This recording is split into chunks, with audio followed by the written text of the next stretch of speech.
नमस्कार, मैं हूं आपके साथ सृष्टि श्रीवास्तव। भोजपुरी जगत के सुपरस्टार निरहुआ लाखों दिलों पर राज करते हैं। अपनी एक्टिंग से लोगों को दीवाना बनाने वाले निरहुआ ने हाल ही में आजमगढ़ चुनाव में सपा को धूल चटाई थी और वहां से जीत हासिल कर नए सांसद बने थे। अब नए सांसद बने निरहुआ ने गोरखपुर सांसद और भोजपुरी अभिनेता रवि किशन से मुलाकात की है। अब मुलाकात करते हुए निरहुआ ने रवि किशन से एक सवाल कर लिया है। ये सवाल निरहुआ ने रवि किशन के साथ साथ मनोज तिवारी, पवन सिंह और रितेश पांडे से भी किया है। अब क्या है वो सवाल, चलिए आपको बताते हैं।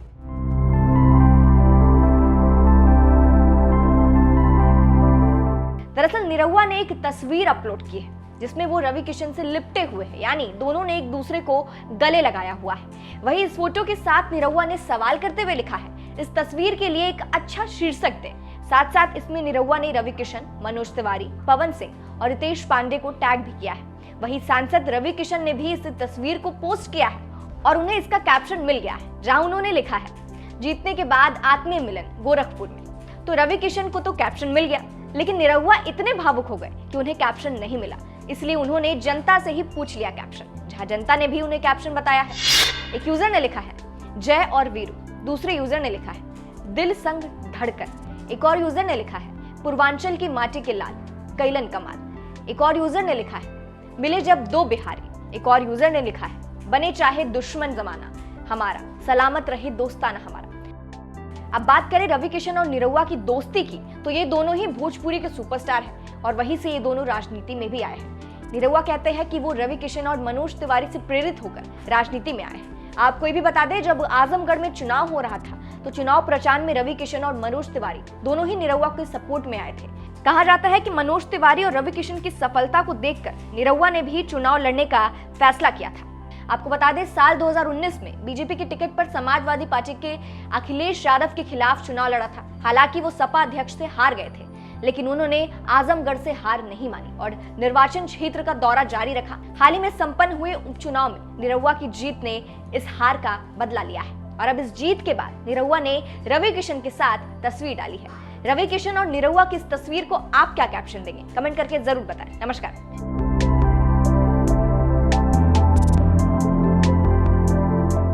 बहुत ही महत्वपूर्ण है क्योंकि ये आजमगढ़ की जनता की उम्मीद की जीत है।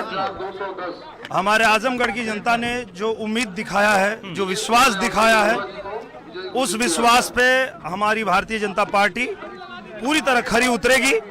कहीं न कहीं हमारे पूजनीय प्रधानमंत्री जी और पूजनीय योगी आदित्यनाथ जी के सुशासन और अच्छे सरकार के वजह से ही जनता ने ये भरोसा दिया है और इस पे हम लोग खरे उतरेंगे, आजमगढ़ का विकास करेंगे। बड़े गढ़ को आपने ध्वस्त किया है, रामपुर और आजमगढ़ में भारतीय जनता पार्टी की जीत के बाद आपको क्या लगता है कि जीत का श्रेय कहां जाता है, किसको जाता है? ये पूरी तरह भारतीय जनता पार्टी की जो सरकारें हैं उनके अच्छी नीतियां और गरीब कल्याण योजनाएं जितनी है, गरीबों के लिए, किसानों के लिए, मजदूरों के लिए, नौजवानों के लिए, कहीं न कहीं उसी की जीत है। उसी पे भरोसा करके आजमगढ़ ने भी कमल खिलाया है। अखिलेश यादव प्रचार करने ही नहीं आए आजमगढ़, क्या लगता है बहुत ज्यादा ओवर कॉन्फिडेंट थे या क्या वजह थी?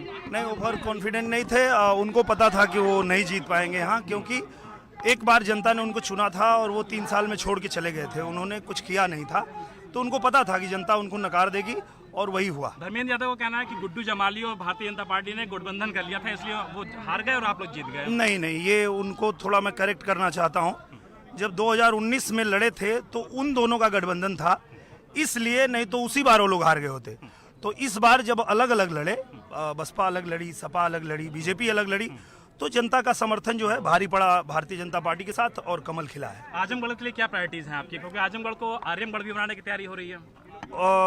आजमगढ़ के लिए सबसे पहली जो तैयारी है वो ये है कि आजमगढ़ का जो रुका हुआ विकास है वो तुरंत स्पीड पकड़े।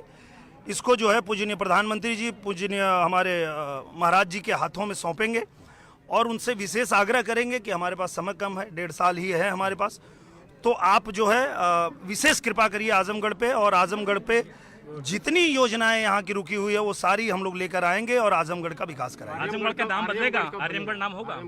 ये तो मुख्यमंत्री जी बता पाएंगे, हमारे महाराज जी बता पाएंगे, इसके विषय में मैं क्या कह सकता हूँ। अच्छा, सपा का गढ़ कहा जाता था, अब तो गढ़ नहीं रहा। ये अब बीजेपी का गढ़ हो गया, ये भारतीय जनता पार्टी का गढ़ हो गया। जनता ने बता दिया है कि पूरा उत्तर प्रदेश ही बीजेपी का गढ़ बन चुका है, चप्पा चप्पा भाजपा।